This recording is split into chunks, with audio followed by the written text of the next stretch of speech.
proposed government route falls short. Effective stakeholder participation is essential in the decision-making process. Jabari Fraser, TV6 News.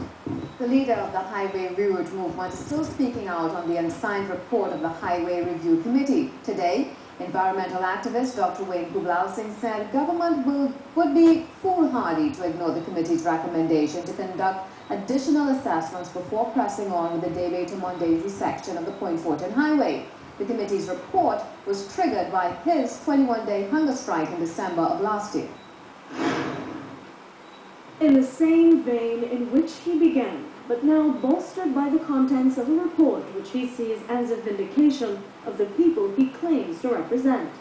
In the report's conclusion, the review committee states government should first resolve inadequacies of proper assessment of the likely impacts on the human and natural environment before pursuing further construction of the Debe to Mondesi segment.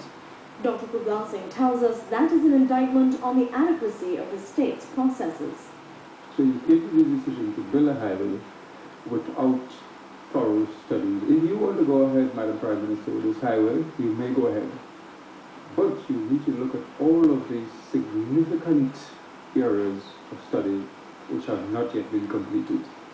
A contrast to the tidings of good news heralded by the Works Minister yesterday. He said the report was a boost for the public and, by extension, the government, because it did not recommend halting any part of the highway project. As for the Minister's declaration yesterday that the report quells any concern about flooding, Dr. Kublalsingh says the Minister is confusing hydrology and hydraulics. I don't think it sets aside the issue of flooding. I think it sets aside the issue of getting water from one side of the highway to the other.